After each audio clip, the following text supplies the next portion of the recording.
Hi and welcome to Tamil வழங்கும் மஞ்சளப்பட்டி. நான் இன்னும் தேனி மாவட்டத்துல தாங்க இருக்கேன்.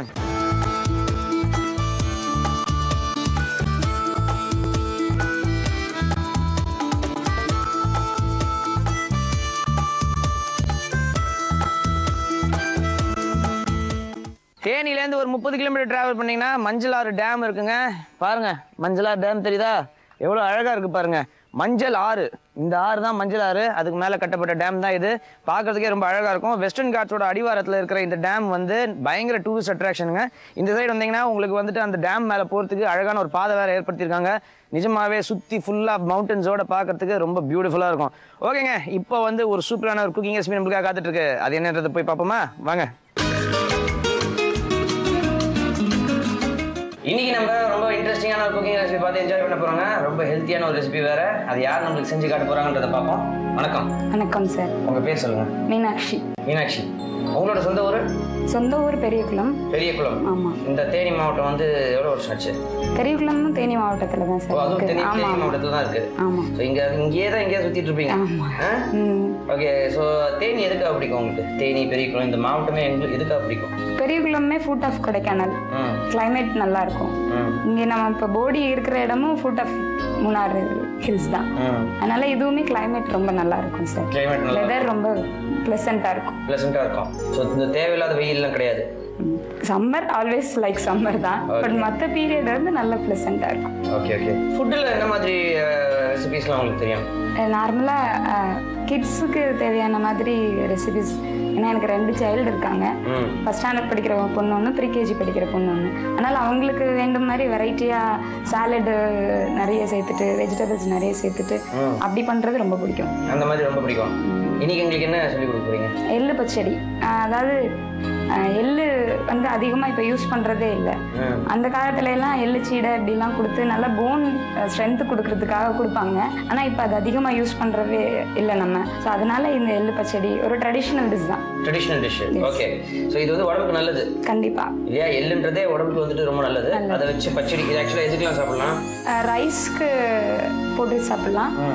அப்புறம் வந்து ஆப்பம், தோசை இந்த மாதிரி இதுக்குமே தொட்டு சாப்பிட்டுக்கிறதுக்கு நல்ல டிஷ்ஷா இருக்கும். சூப்பர். ஸோ எள்ளு பச்சடி இதுக்கு தேவையான பொருட்கள்லாம் சொல்லுங்க.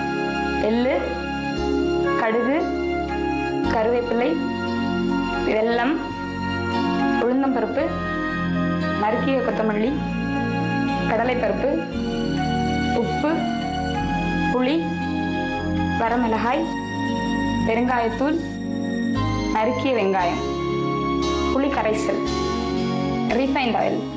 இவ்வளவுதான் இதுக்கு தேவையான பொருட்களா? இது மட்டும்தான் தேவையான பொருட்கள். ஓகே. இப்போ சோ ஃபர்ஸ்ட் நம்ம இப்போ என்ன பண்ணலாம்? அந்த எள்ளு, வரமிளகாய், அப்புறம் கடலைப்பருப்பு, உளுந்தம்பருப்பு இது எல்லாமே லைட்டா வறுத்துக்கணும்.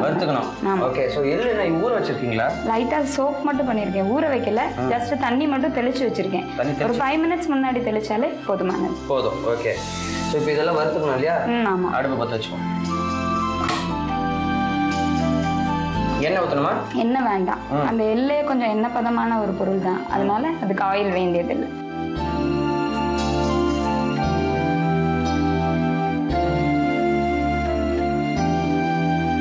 சரி, அடுத்தது உளுந்தம்பருப்பு.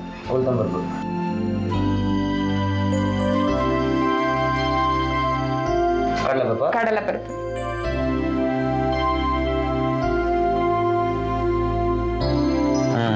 வரமிளகாய். எவ்வளவு போடணும்? 3 மிளகாய்.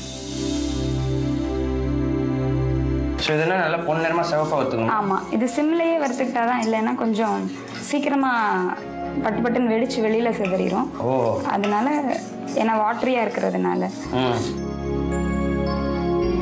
இந்த எள்ளு பச்சடி மாதிரி வேற என்ன பச்சடிலாம் தெரியும் உங்களுக்கு? எள்ளு பச்சடி மாதிரி அப்படின்னு சொல்லி பார்த்தோம்னா இந்த கருணக்கிழங்கு பச்சடி, அதுவும் இதே மாதிரியே செய்யலாம். கருணக்கிழங்கு நல்லா வேக வச்சுட்டு இதே ப்ரிப்பரேஷன் தான். அது இல்லாம அப்புறம் தயிர் பச்சடி வகைகள் மற்ற எல்லாம் ரைத்தா வெரைட்டிஸ் எல்லாம். இஞ்சி, கடுகு போட்டு பச்சடி செய்யலாம். இஞ்சிலாம் சாப்பிட மாட்டேங்கிறாங்கல்ல, அது இந்த மாதிரி பண்ணோம்னா அவங்களுக்கு தெரியாது. எல்லாத்துக்குமே நம்ம தொட்டு சாப்பிட்டுக்கலாம்.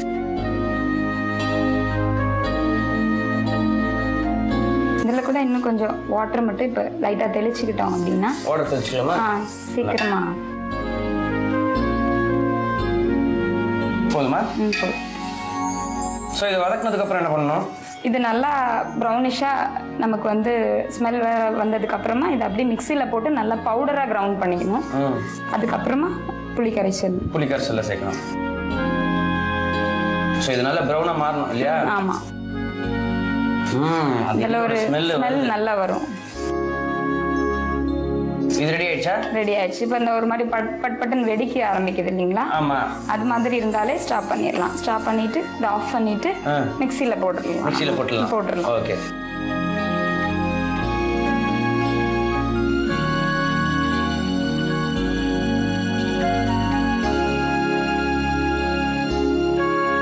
ஸோ இது தண்ணி ஊத்தாம பவுடர் பண்ணிக்கணும்.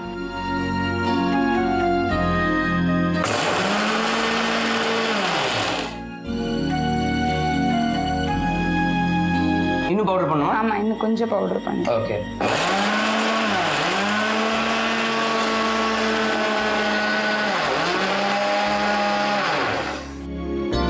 இப்போ இது நல்லா பவுடர் ஆயிடுச்சு. இதெல்லாம் பவுடர் ஆனா போதும். சரி, இப்போ அடுத்தது புளி கரைசல் எடுத்துட்டு இந்த பவுடர் அதுல போட்டு நல்லா மிக்ஸ் பண்ணி வச்சுக்கணும் தனியா.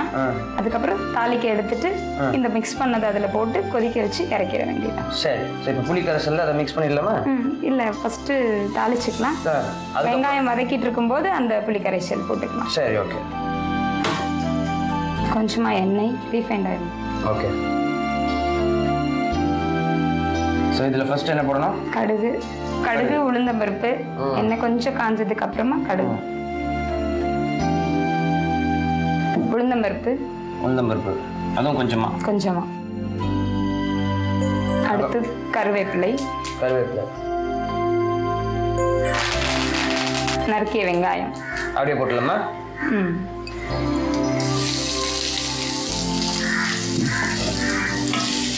இப்போ வந்து நம்மளோட வெங்காயம் வந்து நல்லா குக் ஆகிட்டு இருக்கு.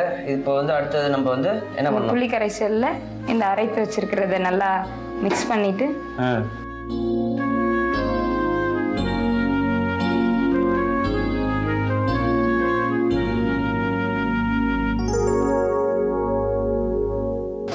இதுல ஊத்தணுமா நம்ம? ஆமா, இதுலயே ஊத்திடலாம். கொஞ்சம் தண்ணி மட்டும் கொஞ்சம் அதிகமா ஊத்திட்டோம்னா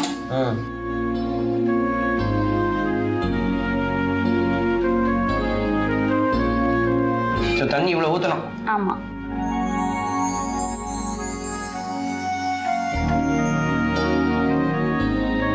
இப்போ இதுல என்ன சேர்க்கணும்? கொஞ்சம் லைட்டா கொதிக்க ஆரம்பிச்ச உடனே உப்பு போட்டுட்டு நல்லா கொதிச்சதுக்கு அப்புறமா வெல்லம் போட்டு அப்படியே இறக்க வேண்டியதுதான். ஆமா. இது கல் உப்பு தான் போடணுமா, பொடி உப்பு போடலாமா? ரெண்டுமே போட்டுக்கலாம். அது ரெஸ்ட்ரிக்ஷன் கிடையாது, எது வேணும்னாலும் போட்டுக்கலாம். சரி, ஓகே. ஸோ இப்போ இதை வந்து நல்லா கலரி விட்டு இது நல்லா கொதி வந்ததுக்கு அப்புறம் வெல்லம் போட்டே இருக்கணும். ஆமா. ஸோ ரைஸோட கூட இதை கலந்து சாப்பிடலாம் இல்லையா? ரைஸோட சாப்பிட்றதுக்கு ரொம்ப நல்ல டேஸ்டியா இருக்கும். ஆப்பம் இந்த மாதிரி வெரைட்டிஸுக்கும் நம்ம வந்து தொட்டு சாப்பிட்டுக்கலாம். ஓகே. நீங்க பிறந்து வளர்ந்ததெல்லாம் பெரியகுளம்ல? ஆமா. பெரியகுளம் எதுக்கு ஃபேமஸ்? பெரியகுளம் மாம்பழம். ஓகே. மலை அடிவாரத்திலே பார்த்தா ஃபுல்லா தோப்பா தான் இருக்கும் இல்லையா? ஆமா. அங்க நியரஸ்டா நிறைய இது டூரிஸ்ட் பிளேசஸ் நிறைய இருக்கு. சோத்துப்பாறை, கும்பக்கரை, எல்லாமே ஃபால்ஸ். நார்மலாகவே எல்லாருக்குமே வாட்டரில் இருந்தால் ரொம்ப நல்லா இருக்கும். அந்த ஏரியா ஃபுல்லாகவே ரொம்ப க்ரீனியாகவும் இருக்கும். அதே சமயத்தில் வாட்டர் சில்லாக ஒரு அவுட்டிங் போகிறதுக்கு ரொம்ப நல்ல பிளேசஸ். அங்கேயே ஒரு சுப்பிரமணியர் கோயில் வேற இருக்கு, ரொம்ப பழமை வாய்ந்தது. அந்த கோயிலுக்கு கிட்ட 2 மரம் இருக்குது. அந்த மரம் ஆண் மரம், பெண் மரம்னு சொல்லுவாங்க. அதுக்கு இடையில குளிச்சா காசியில குளிச்சதுக்கு சமம். ஆமா, எதிரெதிர இருக்கும். அப்படியே அதுல குளிச்சா காசியில குளிச்சதுக்கான சமம் அப்படின்னு சொல்லிட்டு சொல்லுவாங்க. கொதி வந்துருச்சு. வெல்லம் மட்டும் போட்டுட்டு அப்படியே இறக்கி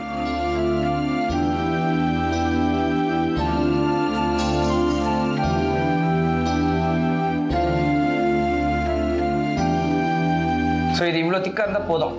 இவ்வளவு திக்கா இருந்தாலே போதும். இன்னும் கொஞ்சம் டைலூட்டடா இருந்தாலும் நல்லா இருக்கும். அவங்களுக்கு எப்படி பிடிக்குமோ அந்த மாதிரி வச்சுக்கலாம். சிலர் நல்லா கெட்டியா இருந்தா இஷ்டமா சாப்பிடுவாங்க. ஸோ அந்த மாதிரி நம்ம 2 இதாவுமே யூஸ் பண்ணிக்கலாம். செமி சாலிடா கெட்டி ஆனதுக்கப்புறம் பார்த்தீங்கன்னா ஸ்டஃப் சப்பாத்தி அதுக்கெலாம் தொட்டு சாப்பிடலாம். ஓகே. உருளைக்கிழங்கு எல்லாம் ஸ்டஃப் பண்ணியிருப்போம், அதுக்கு குருமாலாம் சாப்பிட்டா ரொம்ப ஹெவியாக இருக்கும். பட் இதுன்னா நல்லா இருக்கும். கடைசியாக பெருங்காயம் மட்டும் போட்டு ஆஃப் பண்ணிடுவோம். அவ்வளோதான். இப்போ ஆஃப் பண்ணிடலாம். ஸோ எள்ளு பச்சடி ரெடி. ரெடி. ஓ கொடுங்க எனக்கு.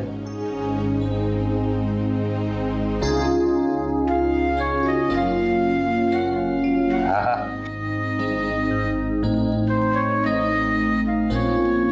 டேஸ்ட் பண்றதுக்கு ரெடி. ஆமா. டேஸ்ட் பண்ணி பார்க்கலாம் நீங்க. ஓ தேங்க்யூ ஸோ மச்ங்க. சூப்பரான எள்ளு பச்சடி ப்ரிப்பேர் பண்ணி கொடுத்துருக்கீங்க.